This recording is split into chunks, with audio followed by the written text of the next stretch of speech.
So somebody made a request that I make a video. You can request videos? I guess you can. Somebody asked me from Real Atheology. I assume it was Ben Watkins. Full disclosure, Ben, if you are listening, I don't know who else is in Real Atheology. I'm not sure. You're the only one I know associated with them. I don't know who the other guys are. I assume there are other guys, but I don't know who they are. Maybe it's Triapologists. Maybe it's true. Maybe they are closet theists. Triapologists, are you in Real Atheology? Maybe they are closet theists. So he asked me to make a video. I've been saying a few times in my videos, at the end of the day, the only ones left standing will be the philosophical atheists. And what do you mean by that? So let's extrapolate. Let's take a look-see and see what I mean. Now, part of it depends on how big I have clarified or I've talked about the type of atheist, the brand of atheist known as the debate me bro atheist. That's a big part of the atheist community. A lot of that statement depends on how big a part you think there are. I personally think it's roughly 30%. It could be as high as 50%. It could be as low as 10%. But keep in mind, the debate me bro atheist, if you don't know, is the guys, yeah, let's debate. Got any evidence for this guy? Fair, I said evidence, I said evidence. Oh, you're a Christian, you're stupid. That guy. That guy's a big part of the atheist community. So much so that there are a lot of people out there that consider debate me bro brand of atheism and atheism synonymous. A lot of people think of atheist, oh, that's the guy who always wants to get in your face and debate all the time. I swear to God that's true, guys. That's why you want the philosophical atheist to win, by the way, but I promise that's true. For example, I was on Facebook a year ago with my friend, and he posted something about like real estate prices in somewhere, I forget where, and a guy comes on, clicks onto his post and starts going, you got any evidence for your presupposition? And I go, dude, that's got to be an atheist. Ask that guy if he's an atheist. It's got to be an atheist, right? Because nobody else talks like that. Nobody else out there in the real world debates stuff like that and is contentious about points like that. I was like, that's got to be an atheist. He never asked, so we never found out, but I'm almost sure it was an atheist. Says things that only atheists say. Now, that brand of atheist probably was popularized most famously by the Four Horsemen, the new atheists. The thing about the Four Horsemen that is the most prominent, one of the more prominent attributes of the Four Horsemen, there are a lot of defining characteristics, but one of the most prominent one is their disrespect for religion. They were really, really, really vocal about that. Religion is a mind virus, ring a bell. Religion poisons everything. Does that ring a bell? So they were really, really prominently anti-religion and very vocal about it, militant about it to some degree.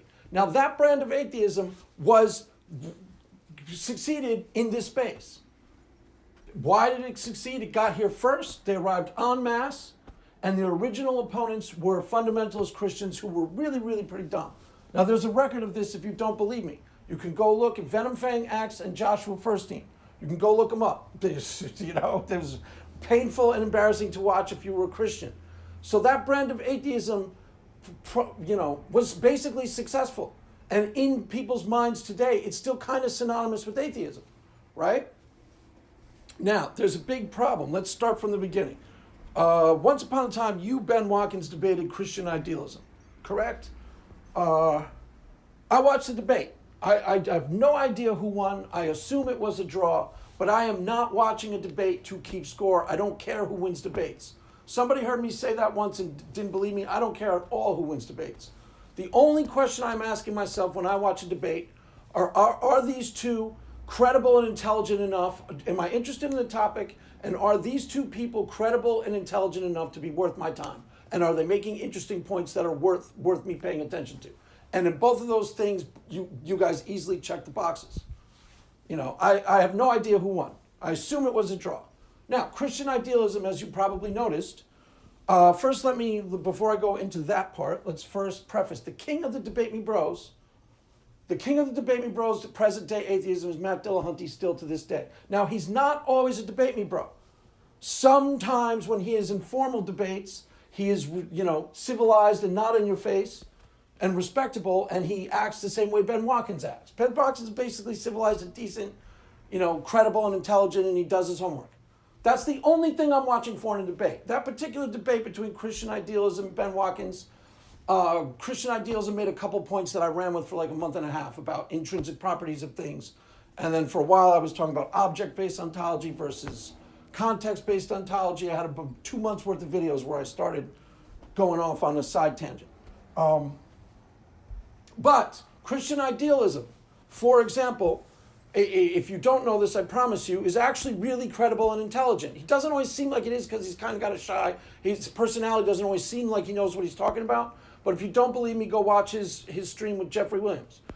Of all the people in this space on philosophy of mind, probably him and Emerson Green probably know, I would say, the most about it, are the most credible on the topic of philosophy of mind. Maybe not, but I would say so. So he's credible and intelligent for sure. I'm pretty sure Ben Watkins would agree with that. When he called up the atheist experience, Matt Dillahunty kind of went out of his way to try and make him seem like an imbecile. He does that a lot on the atheist experience. That's debate me, bro, atheism in a nutshell. Why do they act like that? Because they actually do have a paradigm in their head. You're a Christian, ergo you're stupid, ergo you're an idiot, ergo I don't have to take you seriously at all. That's the bottom line paradigm of most debate me, bro, atheists. I swear to God that's true. It used to trip me out a lot. Now I'm used to it. I don't bother engaging with debate me, bro, atheists. Why? It's a total and complete waste of time. Now, Matt Dillahunty gets away with it. Like I said, he's the king of the debate me bros. 2 reasons. First of all, he's not always a debate me bro. Sometimes he pretends to be Ben Watkins and acts civilized and decent and makes intelligent points.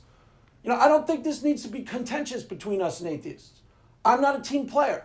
The philosophical atheists, Joe and Dave Rollins, for example, they're not team players at all. I don't care what you believe.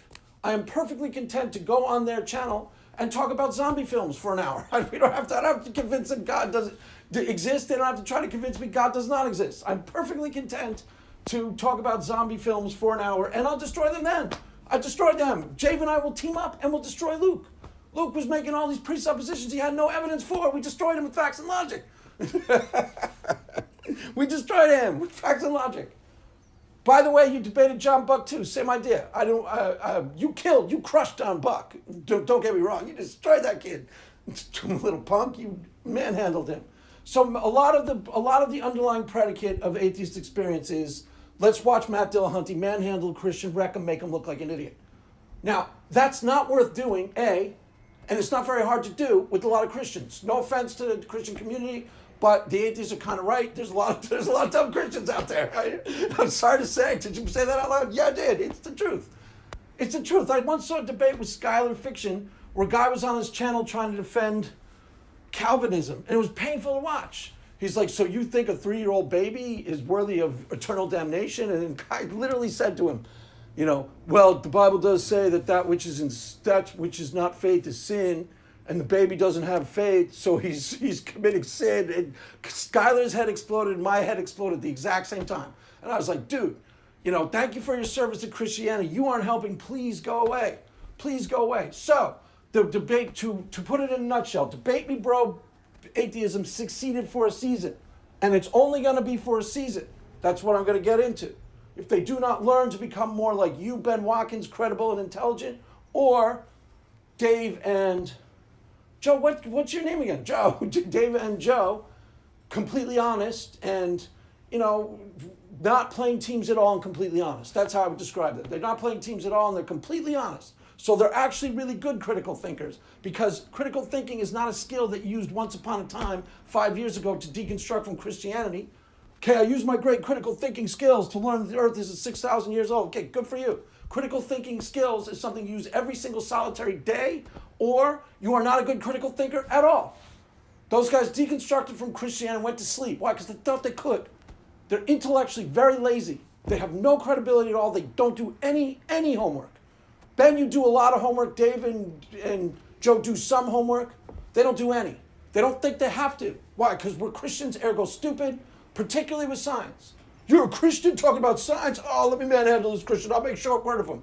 I'll make such short work of him. Matt Dillahunty literally bent over backwards to try and make Christian idealism look like an idiot. First of all, it's really inappropriate. B, it's not true. Christian idealism knows philosophy of mind better than Matt Dillahunty, a lot better than Matt Dillahunty. Now, he does that a lot on Atheist Experience. He gets away with it. Why? Because he happens to be intellectually brilliant. I really think that's true. When he is on his A game, when he's debating well, he can make excellent points and he can really be razor sharp and intelligent. But even he is showing signs of age. He is. And that brand of atheism, he is the only one who could successfully pull off that brand of atheism. Why? Because it's really hard to catch him. Because he actually is really smart. But he can be really pretty intellectually lazy. He doesn't do a lot of homework. He doesn't know philosophy of mind, barely at all. Barely at all. There's other areas where he doesn't know very much. He doesn't think he have to. Because he's so used to going into a debate where he doesn't prepare for it. You know, the Christian, whatever argument he throws out, I'll make short work of it. And sometimes he's been successful doing it. But as I said, he's starting to show signs of age. It's not working for him all that well anymore. But for the guys who are the sycophants, who are the debate me bros, who are trying to be like him, that's why they came to the space. By the way, they saw Matt Dillahunty or Christopher Hitchens wreck somebody to debate, and they said, that's what I want to be, man. I want to be, because I want to show how smart I am. I want to wreck somebody. The problem is they're all idiots to a man. And if they're not exactly idiots, they're thoroughly unprepared. And if they don't wake up soon, that cold hard reality is going to hit them in the face. Why? Because they will not be able to stand at the end of the day. At the end of the day, the only ones left standing will be the philosophical atheists. Why Ben Watkins? Because his brand of atheism is intellectually credible. He researches and thinks about things and writes his stuff out. Why Dave Rollins? Because they're completely honest. They're not playing teams and they're completely honest. For atheism, bad ideas and stupid points, they're the first person to notice it. That's a terrible idea. Fallacy bingo. I'll get into fallacy bingo in a second. I came up with it. Fallacy bingo is my invention. Thank you very much. Thank you very much. Fallacy bingo is great. Craig, yeah, I made it up.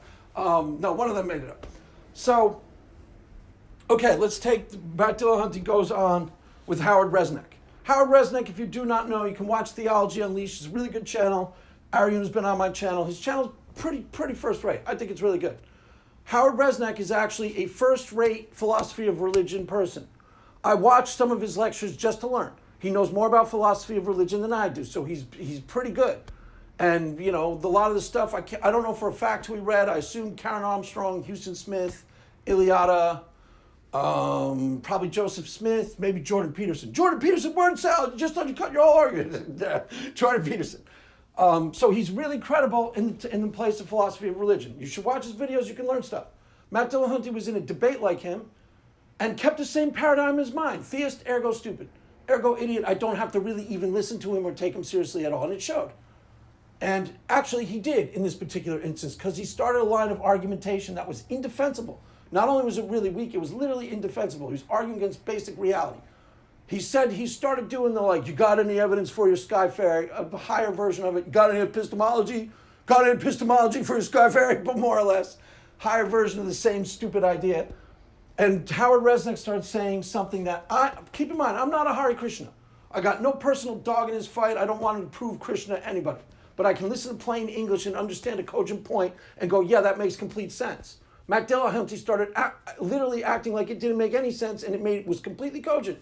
He said, if you take my Krishna training courses, you become a Hare Krishna, you do my rituals for 3 years, you practice you walk our faith walk for three years, you're going to become a more saintly person. Matt Dillahunty literally started arguing with him that there's no such quality as saintliness.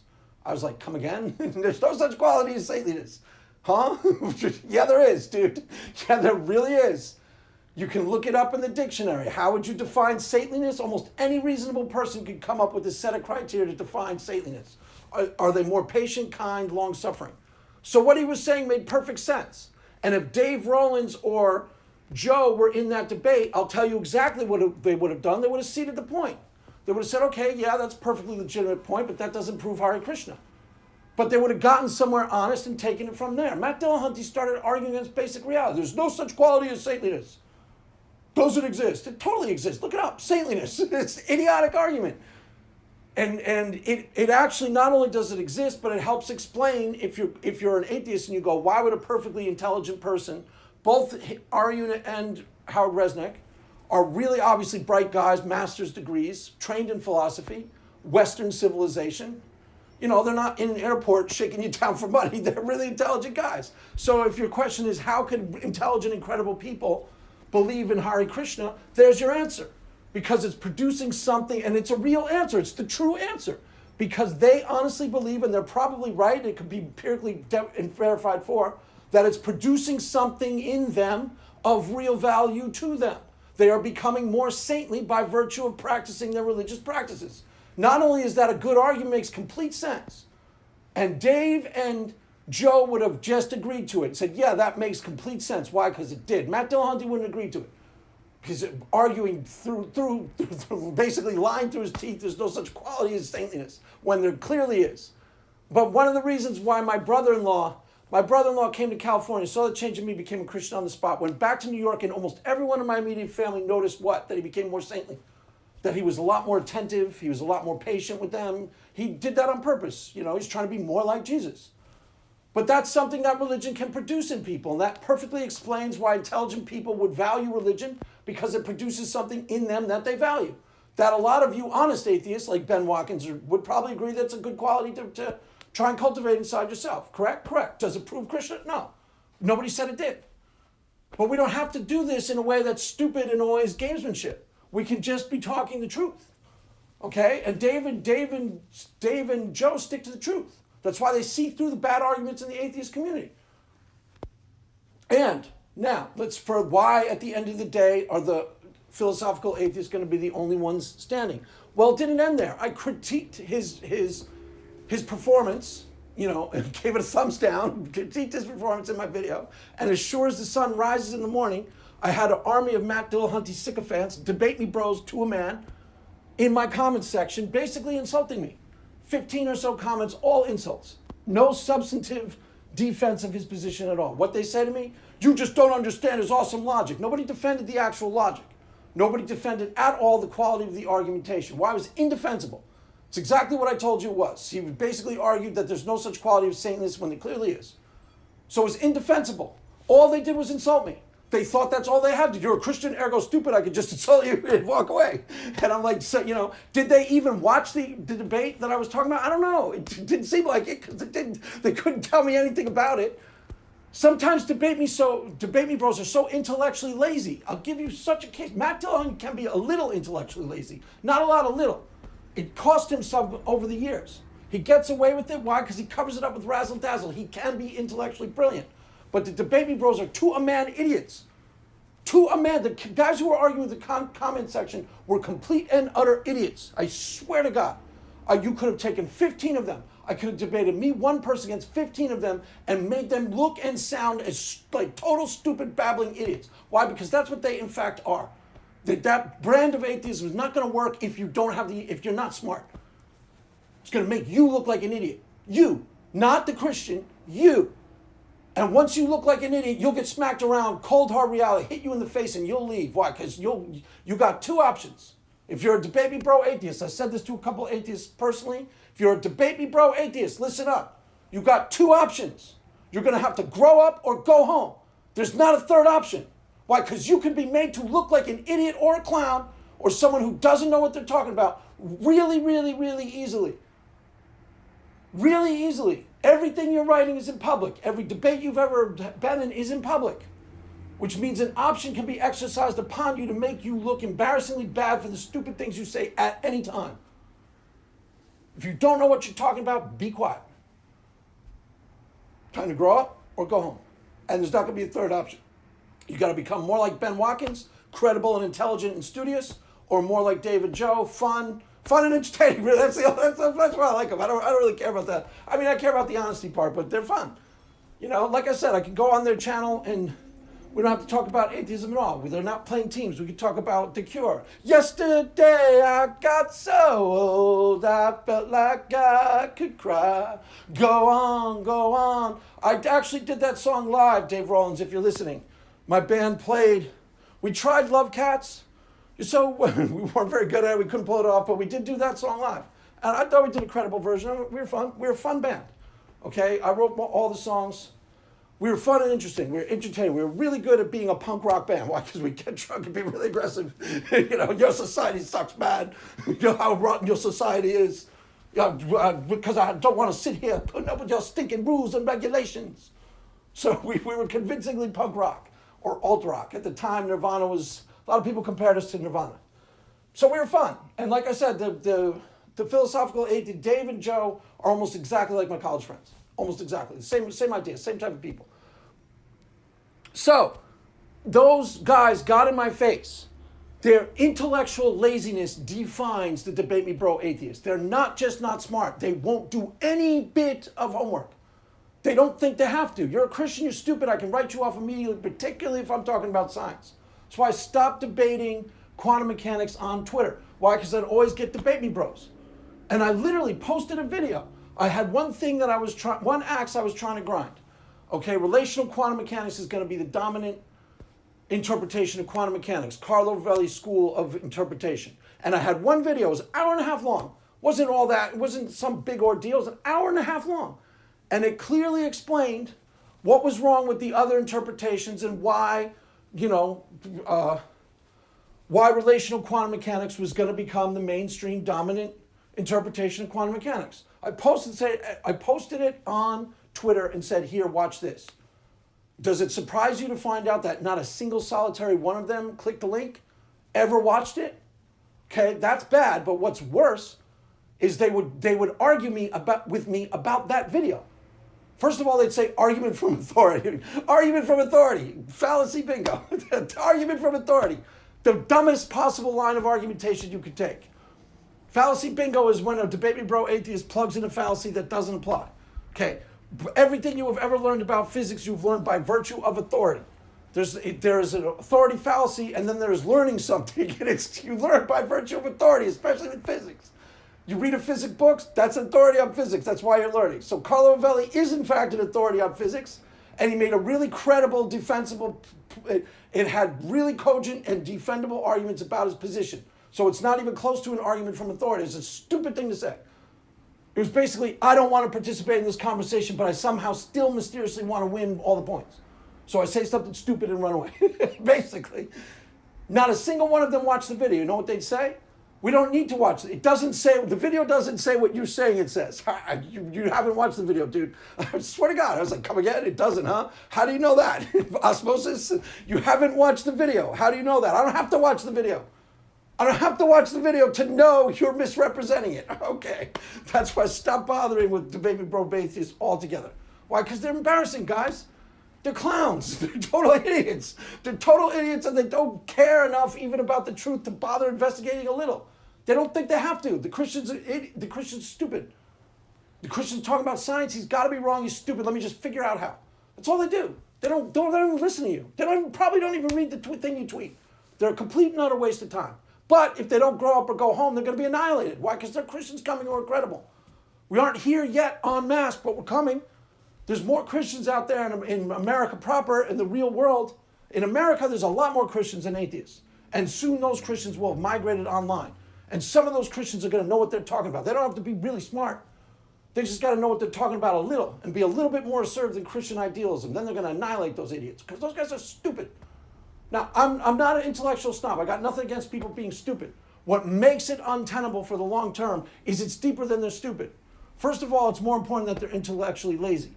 But, for example, as I said in one of my other videos, I've hung out with dumb people a lot in my life and had fun. Metalheads, generally speaking, not the sharpest tools in the shed. Correct? Okay. Metalheads are meatheads. Everyone understand that? Okay, metalheads are basically meatheads. Zeppelin, yeah! Dude, pass me a beer, Zeppelin! Okay, meatheads. Correct. They have other redeeming qualities, A. And when you are hanging out with metalheads, they do not say to them, they do not, pride themselves on being great critical thinkers who really understand the science. They don't, I promise. Because if they did, they'd be the laughingstock of the entire world. Imagine if you were hanging out with meathead metal guys, and they're like, it's really great that we're such great critical thinkers, and it's so awesome how much we know science.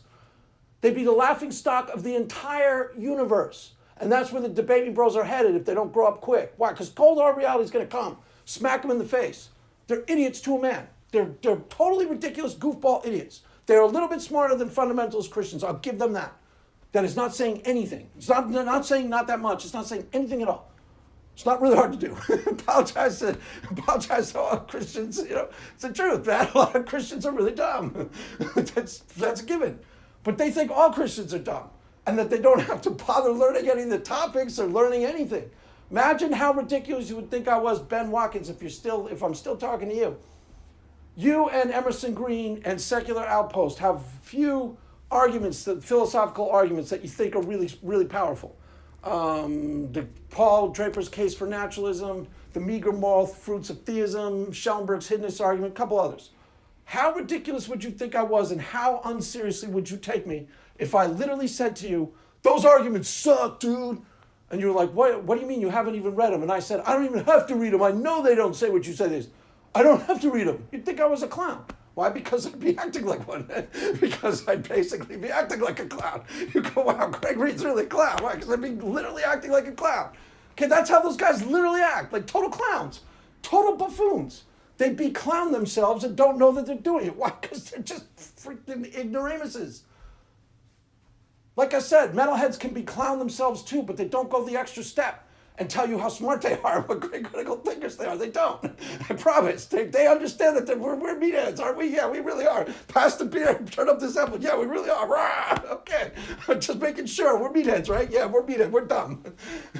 Baby bro atheists are just as dumb. Or maybe a little bit smarter than metalheads. That's what they're comparing themselves to, fundamentalist Christians and metalheads. Generally speaking, if you're a metalhead, no disrespect. I like metal too. And yes, there are intelligent metalheads who go against the type. The reason why it became a stereotype is because it rings true to a lot of people. And if you've ever hung out with metalheads, which I have, it rings true because it's basically, yeah, okay, they're meatheads. You know, that's part of the appeal. You turn off your brain and go have a good time with the guys drinking beer, talking about Sabbath, yeah, rah, rah. You start bringing up, Carlo Felli, quantum mechanics, you get thrown out of the party. Carlo Felli, let me tell you about interpretation. Get out. You get thrown out. What do you mean? You don't want to talk about quantum mechanics? No, Craig, we really don't want to talk about quantum mechanics. Now, drink a beer, talk about, turn up the Sabbath and shut up. So, did I explain all the points? Did I cover all the bases? Ben, only you can answer that. If those guys don't wake up, cold hard reality is going to hit them in the face. I was on a stream at the Debate Me Bro. Okay, I have no dog in the fight against this guy, so I won't even mention his name. But about 10 minutes into the stream that I had to be on for about an hour, he started asking me stupid, challenging questions that were, I got sick of them really quickly. And I sort of shut down. Honestly, part of the reason why I can get along with all different types of group of people really well is I, honest to God, don't care what you believe. What you believe is between you and yourself. I don't care. I don't really care at all. When I'm hanging out with people, that's why I get along with conservatives, that's why I get along with liberals, why I don't care what they believe. I have what I believe on the subject, and I doubt any of them are credible enough to change my mind. But if they are, I'll listen, give them the time of day, give them a fair hearing. I don't care what they believe. There are atheists on Twitter who I really like, but I like them for other reasons. There's like blue-collar atheists, cool guy, he's good taste in music, probably grew up a lot the same way I grew up, listening to, it seemed like he had almost identical. I talked about the first albums we bought. I think I mentioned Foreigner 4, Pat Benatar, The Heat of the Night. I remember this stuff. It's Pat Benatar, The Heat of the Night, and Journey Escape, I think, and the Rolling Stones, Hot Rocks. I think those are the first 4 albums I bought. I could be wrong, but oh no, Who's Next? Who's Next I was obsessed with in 7th grade. And he goes, yeah, those are all solid albums. Like, I can tell he did the same thing. Was really obsessed with music when he was like 8th grade or 9th grade. It's probably why he hates Christians, because they probably told him he's going to hell for doing it. Or Rev Infidel, same idea, But I don't care what he believes. Perfectly cool guy. I got no particular agenda towards him. He's got to believe this or else. That's not how I'm operating. So that's why I get along with people generally well. I don't force my point of view upon them. I feel no reason to. And when it comes to atheism, Christianity, I'm really not playing teams. I'm really not. Overall, I think that's a much wiser approach. I think you plant better seeds that way. People identify with you, people. That's what I think it's really more all about than anything else, but irrelevant. The point is, I was on with the Debate Me Bro, and I shut down. Why? Because I just didn't feel like dealing with it at all. And because he was making so many stupid points. He even literally said, I don't have to know the arguments. I don't have to know what presuppositionalism is to know that it doesn't work. Okay, that's just not credible. Okay, that's just not true. You can't have a conversation with someone like that. You can't even explain the parts that you think are true. You can't even see them points. Why? Because they don't have enough integrity to even be bothered with. You can't even bother with them. And then he starts saying me all these weak, stupid points, and he starts going to me, you're either missing my point or dodging my question, like I'm intimidated by him. It was laughable. No, there's a third option, dude. I promise. No, you're either missing my point or you're dodging my question. He said that to me 3 times. I said, dude, trust me, there's a third option. There's a third option that I'm patiently enduring your stupidity and your lack of integrity. And there's a third option that I can exercise at any time. I could decide to get really, really impatient with you and make you look like the embarrassing, unprepared idiot that you are in fact being. I could show you up immediately for the embarrassing, unprepared, not really care what's true, lightweight, not really thinking about the topic imbecile that you're in fact acting like. I can exercise that option at any time. And any Christian who's smart, and they're coming. When I say I could take 15 of those guys who came at me, so could John Buck, so could Dry Apologist, so could Nathan Ormond. Nathan, are you a Christian? If he's a Christian, I don't know. Nathan, are you a Christian or did you become an atheist again? I think he re-deconverted. I'm not sure where he stands right now. There's a bunch, so could Christian idealism if he were a little bit more assertive. Christian idealism, Emerson Green, just side note, have a similar personality. They both know philosophy of mind probably better than anyone in the space. Except me, except you, Craig. Of course, except me. But better than anybody in the space. But they both can be made to look like they don't know what they're talking about because their personality is just something in the personality. But that's rare. It doesn't take a freaking egg Rhodes Scholar to become a credible Christian. Matt Dillahunty is actually intellectually brilliant. That's why he was able to get away with that brand of atheism for as long as he had. He's hard to catch. The rest of the guys are idiots. And they're going to be turned into dust very soon. They're going to be vaporized. They're going to be made to look really foolish and really stupid. It's already happened with Aaron Ra, if you're paying attention. Right? Right? Who saw the Rocks or Atheist debate? Anybody? Did it already happen with Aaron Ra? Did it already happen with Aaron Ra, correct? Rocks or Atheist? Anybody? Ring a bell? Ring a bell? Ridiculous line of argumentation that he was really insistent upon? They got here first. They got here en masse. And their main opponents, which they still have this paradigm in their head, my only opponent is this dumb guy who thinks the earth is 6,000 years old. Okay, there's a bunch of us coming that don't think that. And even when they know better, there are some atheists who get this, who started out as the baby bros, but are trying to bring more to the table and up their game. Respect for that, they're there. Rationality rules in general, it looks like holy Kool-Aid too. That's why he's joining with Bart Ehrman. He's trying to bring more to the table. I think he understands that. The Dave Rollins and Joe aren't wired to. They're not playing teams. So when their squad puts out embarrassingly bad memes, they feel a wince of like, immediately. Neither Luke too. Oh my God, I can't believe my side is responsible for saying things this stupid. That's how they take it personally, and they should. Why? Because they want to clean up atheism, and they're going to succeed. Why? Because the rest of those atheists can't stand. They don't know that there are Christians coming en masse who are going to be their equal easily. And probably they're superior. So their brand of atheism is going to collapse under the weight of its own self-contradiction. Like I said, not an intellectual snob. You can be as dumb as you want. The only thing I ever grade anybody on is 2 criteria. Are you entertaining? Are you entertaining? That's why I like JB. JB, you're entertaining. You have passed the test. You're entertaining. Fun little guy. He's a fun little man. That's why I like Deconverted Man. He's kooky. He's fun. He entertains me. You get a kick out of him. Okay, if you're entertaining real life, that's my only 2 criteria. You're entertaining, or can I learn something from you? Are you honest? Other than that, I don't care what you believe about any subject on earth. Believe it or not, I really honestly don't. Especially people listening to my videos. I don't even know who's listening. Could care less. You're an atheist, you're welcome here. If you want to tithe, I welcome your tithes. I have a 30% discount for an atheist. So they're just, it's untenable for the long term. It's too ironic. It's too ridiculous. It's too embarrassing. It pains Dave and Joe and Luke. It literally pains them to see the stupid things other atheists say. And then they try and tell them why those things are bad. And the atheists think that they do it to you too, Ben. They accuse you of being like a closet theist. Well, if they don't learn from you soon, they're going to be vaporized. Why? Because they're stupid. They're not great critical thinkers. They're idiots. Maybe they used great critical thinking skills once upon a time to deconstruct from Christianity. Maybe it was somewhat of an intellectual challenge then to see through. I guess you had to break through peer pressure. I guess there's something triumphant to it to some degree if you were raised in one of these really in-your-face forms of fundamentalism. I guess there's some sort of a victory in there and being able to recognize that these people are telling you stuff that just ain't so. So then they use critical thinking. Critical thinking skills aren't something you put on a shelf. You have to use them every single day you aren't a good critical thinker. You have to use them all the time, and you have to use them on your own squad more diligently than on the other guy. Why? Because you automatically want to score the other guy his flaws. You have to use them more diligently on your own side. That's the part that people are bad at. Dave and Joe and you are good, really good at it. Other atheists are decent at it. Drew is pretty good at it. Apologia will be good at it once he starts applying himself to it. He will be good. He has integrity. He definitely does. And let me see if I'm running out of time, or I'll tell you a little tale. Who saw Apologia? You know, I've been saying that he has integrity for a long time. I've been praising his integrity. When that question came up about his integrity, where they was being accused of like misrepresenting something on purpose, I told everyone I knew he didn't do it. When he came and sat on my channel and I interviewed him about his deconstruction, every minute he told me was honest. You can't fake integrity. That's why I've been praising his integrity. I knew him and Drew told me the God's honest truth. Every minute of everything they told me was completely honest. A person who has no integrity couldn't even do that.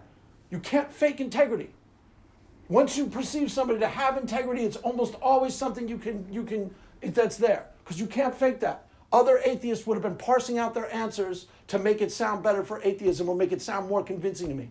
They weren't parsing out their answers to try and see how it lands. They weren't being political at all. They were just telling me the God's honest truth. And I respected that. And I've been praising his character ever since, based on my impression of him then. And he reaffirmed it the other day. You saw it. I know Ron saw it. He was actually really gracious with me. He was really nice and really gracious in public. Okay, that's important. That's a sign of good character, actually. So, you know, props. Paul, if you're listening, props. And if he's not listening, somebody play just this little segment. Props, Paul. Respect. The right thing to do, you did it well. Drew can be like that too. Drew can be big. When I first came, I'll tell this story a few times because he's got more praise for this than he does. But when he first came on my channel, okay, he had 80,000 subscribers. I had a rinky-dink little channel. And don't say, you still have a rinky-dink little channel. Shut up. You still have a rinky-dink little channel, Craig. Shut up. I do not. I do not. I have almost 600 subscribers. I'm too big to fail. Okay, I had a rinky-dink little channel. He came on my channel and posted the interview on his channel and on his Facebook, so it got 5,000 views. Now, at the time, I didn't recognize how gracious that actually was. Nobody has ever done it since. Nobody has ever done it since. So in hindsight, I recognize that was a really gracious move. He didn't do it the second time. Why didn't he do it the second time? Because he got too much pushback from other atheists, I promise. Why are you giving this Christian a platform? Why are you even talking to him like he's a human being? They're so stupid. They're so evil. They're so toxic. His natural inclination was to be gracious and have integrity. That's his natural inclination. That's why I got along with him so well. And the second time I got along with him well too. He did not post the link, probably because he got too much pushback from other atheists. A lot of atheists out there playing teams. There's no, if you're an atheist listening to me, Reverend Infidel, any of the ones I named, we don't have to play teams. That's my point. I don't care what you believe. I'm perfectly content to go on their stream and talk about zombie films or Cure or The Clash, anything. We don't have to play teams at all. We can actually negotiate a compromise wherein these are the facts that we all agree are facts pretty easily. I'll talk about that in videos to come. We can easily hammer out a negotiated compromise where we all agree these are the facts and this is the disputed territory. And this doesn't have to be contentious at all.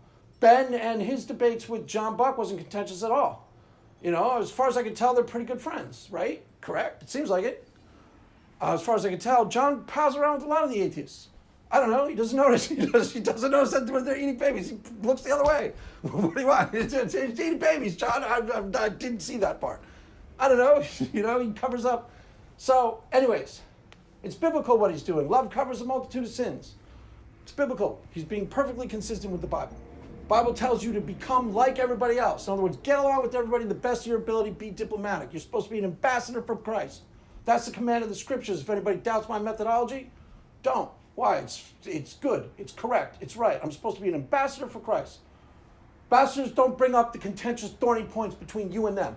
They go along, get along. Really easy for me to do. Why? Because I've been innately diplomatic my entire life. In the real world, I get along with everybody. Different groups of friends, I go interact interchangeably with this group, that group. Part of the reason I can do it so easily is I don't really care what other people believe. Not all that interested in what their opinions are on things. I'm not that interested. Really not. That's interesting, That's how I get along with, conservatives. Well, Ronald Reagan, XYZ, PDQ, okay. My wife is conservative. We never fight about politics. We fight about some things, but never about politics. I don't really feel like I have to convince her of anything. So, there you have it, kids. I think that was, I know I ranted a little, went off on a lot of tangents. I understand that. It's a Craig Reed video. What do you want? I go off on tangents. So I tried to make it more concise and a little bit more clear. I think I answered the question. But if I didn't answer the question, it's a topic I'll address again and again. It's the truth. At the end of the day, the philosophical atheists are going to be the only ones left standing. Why? Because the debate me bro atheist is what most people think of as atheists. That may not be fair, but that's also reality. When you have a group that's noisy and prominent, everybody associates your entire group with them. So most people, when they think of atheists, they think of a in-your-face, I want to debate bro. Get in your face, I want to debate you. They usually think that guy's intelligent. I'm the only one who noticed so far that they're not. They're idiots.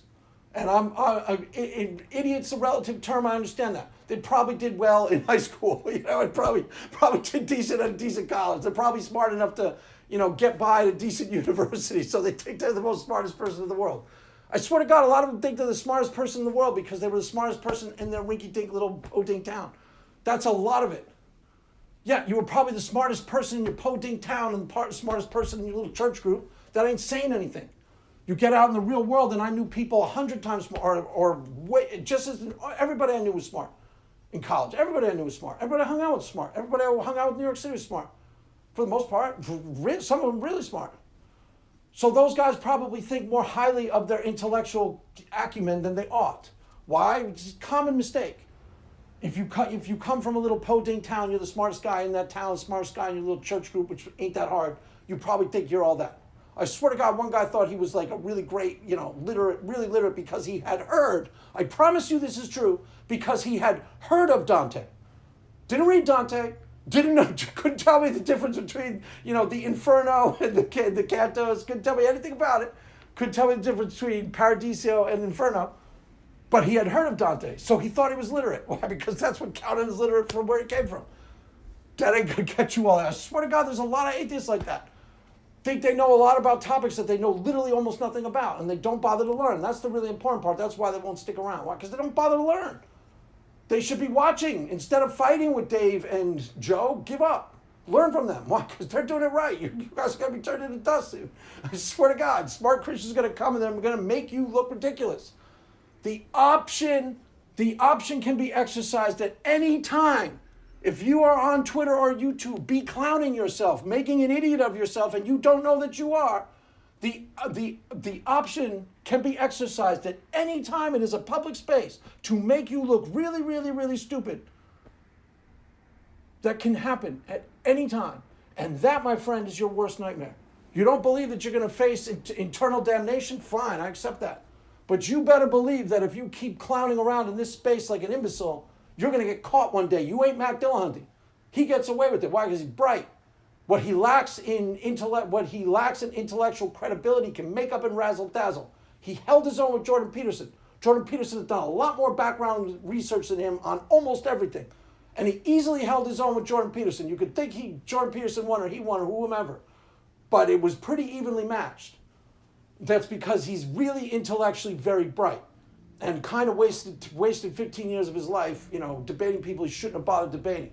Instead of growing, he could have probably been something really, really, really promisingly great. He really honestly could have. He's really bright. He held his own with Jordan Peterson. A lot of people say Jordan Peterson world salad. Okay, Jordan Peterson has read 5,000 more books than Matt Dillahunty and knows topics well enough to talk fluently about things like, not Schopenhauer, he never mentions Schopenhauer, but certainly can talk fluently at length about Jung, Nietzsche, Dostoevsky, and basically become almost completely right in what he knows. Matt Dillahunty can't do that. He wasn't raised that way. Granted, he was raised in a church where, in a Christian community that wasn't all that bright. I understand that. That does limit people in a lot of ways. Atheists are right about that. There's a lot of limitations that are put on people by virtue of being raised in a tight-knit religious community. You don't learn a lot. You don't really learn how to think. But my point is, just intellectually, he held his own easily with Jordan Peterson, who's 1,000 times more learned. And he held his own easily. You couldn't tell that Jordan Peterson, because Matt Dillahunty is used to getting by on razzle dazzle. He's used to skating by on his looks. He's telling my wife every day, can't skate by on your looks anymore. You gotta have some substance. He's used to skating by on razzle dazzle. He can get away with it. Why? Because he's actually exceptionally bright. The rest of these guys are stupid.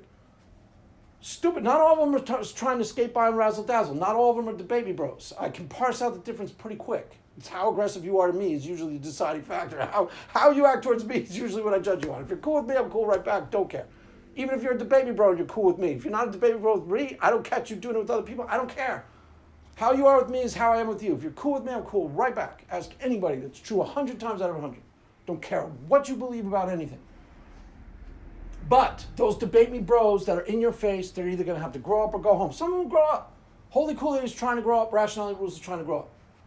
You know, Alex, whatever his face is, isn't actually debate me bro. He's kind of more of, there are some who are hard to qualify. They're more like philosophical atheists. But that's the difference, you know. You, Ben Watkins, are a philosophical atheist. Why? Because you actually do your homework and prepare and really delve into these arguments. They're philosophical atheists because they're good critical thinkers and they're 100% honest. They have honest response to things. So that's the difference. The rest of those guys are going to have to become more like you or leave. Why? Because Christians who are coming are going to make them look like idiots. Swear to God. That's the one thing that they're afraid of, is being made to look like an idiot in public, to be clown themselves in public. Well, that option can be exercised on any one of them anytime. Everything they've been doing for the last 5 years has been in public. So there you have it. I think that was pretty clear. If it wasn't, you know, it's a fun topic. I'll probably revisit it in a week or two or a month or so. But I think that was clear enough. I went on way too long. Yeah, I rambled too long on this one. So it's a long video, but I think it was fun. We all learned something. We all had a good time. So with that, I will let it end. Mass is ended. Go in peace. Amen.